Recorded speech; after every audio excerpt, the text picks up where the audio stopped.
Mari kita dengarkan cerita tentang Gelembung Ajaib Yuyun. Sejak kecil, Yuyun suka memperhatikan hal-hal di sekitarnya.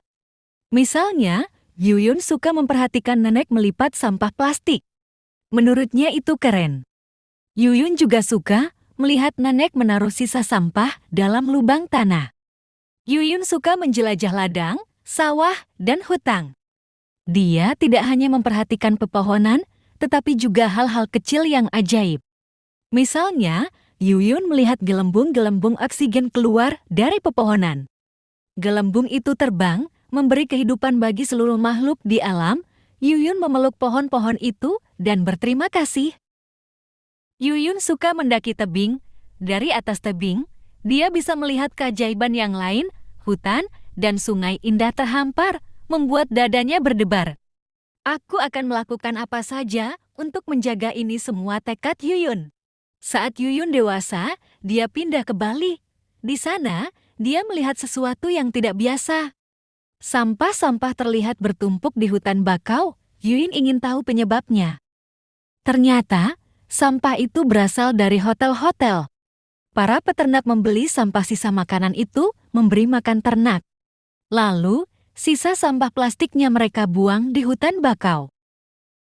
Yuyun kemudian menemui para peternak. Pekerjaan memungut sampah itu berat, kata Yuyun.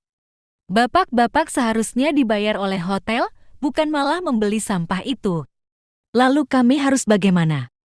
Tanya peternak. Saya punya rencana, ujar Yuyun.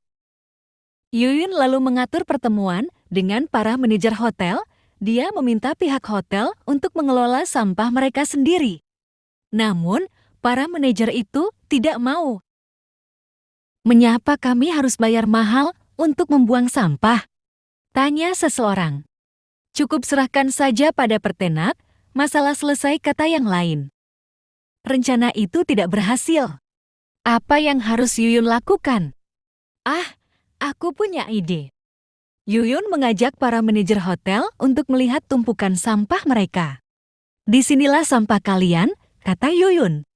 Lihatlah anak-anak itu. Apa kalian mau sampah menjadi sumber penyakit bagi mereka? Para manajer itu terkejut dan merasa malu. Mereka kemudian setuju dengan rencana Yuyun. Setiap bulan, mereka bayar para peternak untuk mengangkut sampah. Para peternak kemudian memilah sampah itu. Sisa makanan diberikan untuk ternak.